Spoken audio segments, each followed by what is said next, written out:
자, 오늘 어린이부 함께 볼 말씀은 창세기 38장 26절의 말씀이에요. 창세기 38장 26절 조금 긴데 목사님 따라서 같이 읽어볼게요. 유다가 그것들을 알아보고 이르되 그는 나보다 옳도다. 내가 그를 내 아들 셀라에게 주지 아니하였음이로다 하고 다시는 그를 가까이 하지 아니하였더라. 창세기 38장 26절 말씀. 아멘. 자, 오늘 말씀의 제목은 구원을 이루시는, 구원을 누가 이루실까요? 맞아요, 하나님. 구원을 이루시는 하나님의 은혜예요. 하나님이 구원을 이루고 계셔요. 구원은 뭐예요? 구원이란 것은 건져내셨다는 거예요. 그렇죠? 구원이란 것은 건져내주셨다는 거예요. 우리들을 죄에서 건져내주셨다는 거예요. 하나님이 우리를 어떻게 죄에서 건져내주셨죠? 짜잔, 이게 뭐예요? 십자가. 이 십자가에 달려 돌아가신 분이 누구죠? 예수님. 우리 죄를 위해서. 그렇죠? 그 구원을 이루시는 하나님이에요. 어떤 상황 속에서도. 자, 우리가 지난 시간에 창세기 37장부터 누구 이야기가 시작됐어요? 형들의 시기를 받은 사람 누구예요? 맞아요, 요셉의 이야기가 시작됐어요. 근데 갑자기 뜬금없이 38장에 요셉 이야기가 나오는 게 아니라 넷째 아들 유다 이야기가 시작된 것 같이 보여요. 왜 뜬금없이 이 이야기가 나오지? 라고 생각할 수도 있어요. 근데 이 유다는 메시아, 바로 십자가에서 우리를 위해서 죄를 다 해결해 주신 그 예수님, 그렇죠? 그 예수님의 직계 혈통이에요. 그 말은 뭐냐면은 그 마태복음 1장에 보면은 예수님의 족보가 나오거든요. 거기 보면은 그 예수님의 혈통적인 뭐 친척이나 뭐 먼 친척이 아니라 혈통적으로 완전히 아버지로 올라갔을 때 그 직계 조상이란 말이에요. 그래서 성경 66권은 결국은 하나님이 하나님의 백성을 구원하시는 것을 기록한 건데, 그 구원의 방법이요, 구원의 정점, 클라이막스가 뭐냐? 바로 예수 그리스도거든. 그렇죠? 그래서 오늘 38장에 이 예수님의 조상인 유다 이야기가 나온 것은 뜬금없는 게 아니에요. 너무나 중요한 거예요. 그래서 오늘 말씀해 보니까 유다는 어떤 사람이었냐? 연약한 유다예요. 왜 연약하다는 표현을 썼을까요? 하나님의 언약 백성임에도 불구하고 오늘 말씀을 읽어보면 어떤 일이 벌어지냐면은 동생을 애굽에 팔아버렸잖아, 요셉을. 그 마음이 괴로웠나 봐. 그래가지고 형제들을, 그 요셉의 그 형제들, 그 아버지의 집을 떠나서 어디에 머물게 돼요? 이방 땅에 머물게 돼요. 물론 이 요셉과 그 이스라엘, 그 야곱의 자녀들은 다 가나안 땅에 살고 있어. 근데 그 가나안 땅은 지금으로 보면 세상이거든요. 비록 세상 속에 살고 있지만은 이 형제들, 그 아버지의 집, 바로 언약 백성의 모임, 공동체, 지금으로 하면 교회, 그 교회 안에 있었기 때문에 뭐예요? 세상 가운데 살고 있었지만은 이 세상에 물들지 않고 구별되어서 갈 수 있었어. 근데 그 집을 떠나게 된 거예요. 그 집을 떠나니까 어떻게 됐냐? 뭐예요? 세상이랑 가까워졌어. 그리고 하나님을 믿지 않는 세상 친구들과 가까워지게 됐어. 그렇지? 근데 결국은 이렇게 가까워지니까 어떤 일이 벌어지냐?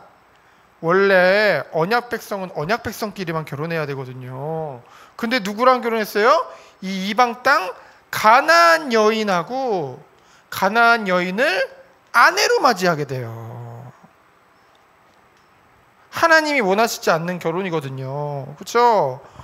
언약 밖의 사람이랑 결혼한 거예요. 누가? 유다가. 그렇죠? 그래서 어떤 일이 벌어지냐? 바로 아들들의 죄악과 죽음이 기록되어져 있어요. 그렇죠? 당장은 유다가 이 가나안 여자랑 딱 결혼하니까 잘 되는 것 같아. 아들도 셋이나 낳았어요. 그렇죠? 그러니까 유다가 좋았는지 첫째 아들 이름이 엘이거든요. 그 엘에게 또 자기랑 똑같이 가나안 여자를 데려다가 결혼을 시켜요. 그 여자 이름이 다말이거든요. 그렇죠? 근데 유다가 이렇게 세상 속에서 살고 있으니 자녀가 당연히 이 세상 문화를 영향을 받을 수밖에 없겠죠. 그래서 성경에 보니까 그 첫째 아들이 죄가 가득했대. 죄가 가득해가지고 하나님이 이 다말이랑 결혼했는데 하나님이 그 첫째 아들 애를 죽여요. 죽여버려요. 하나님이. 그치? 애를. 그러니까 이 당시에는 이러한 결혼 제도가 있었어. 하나님이 말씀하신 건데, 하나님이 정해주신 건데, 형이 결혼을 해서 아들도 못 낳고 죽는다. 그럼 대가 끊기잖아. 그러니까 동생이 그 형수님이랑 결혼하게 돼 있어요. 그래서 둘째 오난과 이 다말이 결혼을 하게 되었는데 오난이 딱 생각을 한 거야. 내가 형수랑 결혼해봤자 아들 낳아봤자 그 아들을 낳으면 어떻게 돼? 내 아들도 아니고 그 아들 때문에 내가 형이 죽었으니까 내가 원래 장자로서 모든 재산 다 받게 되는데 결국 걔가 받는 거 아니야. 누구 좋자고 이 짓을 해? 해가지고 결혼을 아주 악한 행동으로 맞이하게 돼요. 그래가지고 어떻게 되는지 알아요? 하나님이 그 둘째 오난도 죽이셔. 그 이제 셋째 한 명 남았거든. 그러니까 유다가 딱 보니까 스스로의 죄는 보지 못해. 여러분, 하나님을 떠나서 세상 가운데 있는 사람들 특징이 그래요. 뭐냐면 자기는 돌아보지 못해. 그래가지고 자기 죄라고 생각 안 해. 아들들 죄라고 생각 안 해. 저 여자 때문이다 라고 생각을 해. 그래가지고 저 여자만 내쫓으면 되겠구나 해가지고 친정집으로 쫓아버려요. 그렇죠? 그런 일들이 벌어지니까 하나님 떠난 사람들은 남 탓하게 되어져 있어요. 결국은 어떤 일이 벌어질까요? 아주 부끄러운 일이 생겨요. 우리가 봤을 때는 아주 부끄러운 일이 벌어져요. 자, 유다에게 또 슬픈 일이 벌어졌어. 뭐냐? 유다의 가나안 여인이 아내가 죽어요. 얼마나 슬프겠어.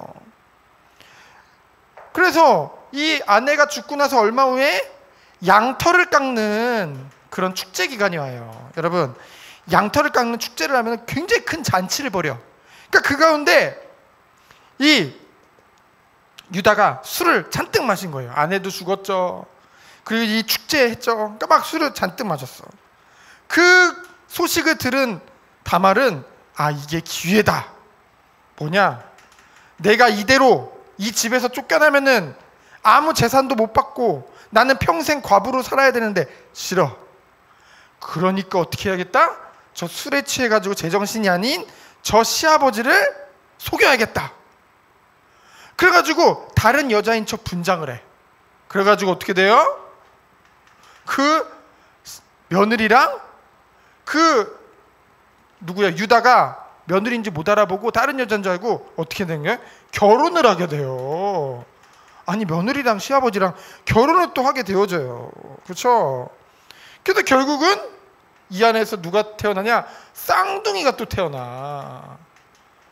근데 중요한 건 이 쌍둥이 둘째, 첫째도 아니고 둘째를 통해서 둘째도 그 예수님의 족보에 나오게 되거든요. 우리는 이것을 통해서 무엇을 알게 되냐? 자, 마태복음 1장에 보면은 예수님의 족보가 나와요. 예수님의 족보라는 말은 누가 낳고 할아버지가 누구고 그 할아버지가 누구고 이런 거 쭉 기록되어져 있는 거거든요. 거기 보면은 5명의 여자가 나오는데 그 예수님의 어머니 마리아 빼고는 다 어떠냐? 다말, 오늘 봤죠?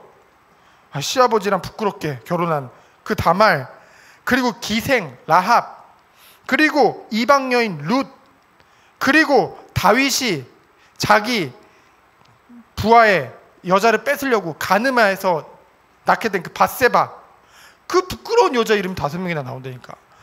세상적으로 봤을 때는요, 다른 세상의 종교들이랑 달라. 다른 세상의 종교들은요, 어떻게든 자기들이 믿고 있는 그 신을 더 멋있게 만들려고, 더 깨끗하게 만들려고, 더 아름답게 만들려고 막 꾸미거든.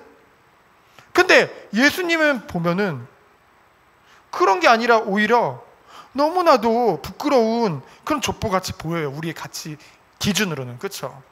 근데 그게 아니라는 거죠. 예수님은 하나님이세요. 죄가 없으세요. 그러니 굳이 예수님을 다른 걸로 포장할 필요가 없는 거예요. 여러분, 이게 하나님 자녀가 누릴 축복. 하나님 자녀는요, 구원받은 하나님의 자녀라는 사실 하나만으로도 가치 있는 거예요. 그렇죠? 그러니까 나를 포장하고 나를 멋지게 보려고 노력하고 그럴 필요가 없어요. 당당하니까, 멋지니까. 그렇지? 그게 하나님 자녀거든. 자, 예수님이 그거의 모델을 보여주신 거예요. 비록 죄가 가득한 죄인된 여자의 후손에 그 혈통적으로 육신을 입고 이 땅에 오셨지만은 예수님은 하나님이세요. 완전한 하나님이세요. 완전한 인간의 몸으로 오셨지만은 완전한 하나님이세요.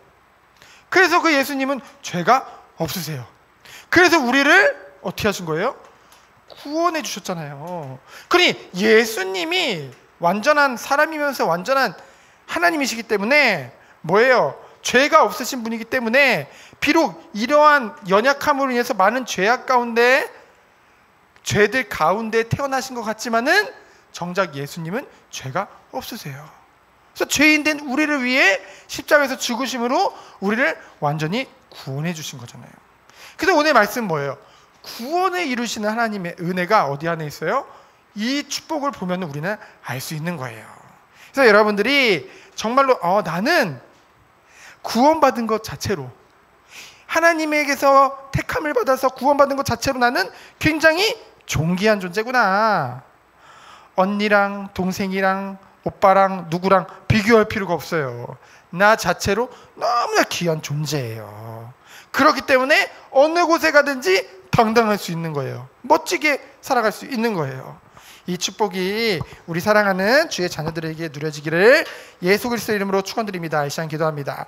하나님 감사합니다. 하나님이 원하시는 삶을 사는 우리 귀한 후대들로 주께서 축복해 주세요. 살아계신 예수 그리스도 이름으로 기도합니다. 아멘.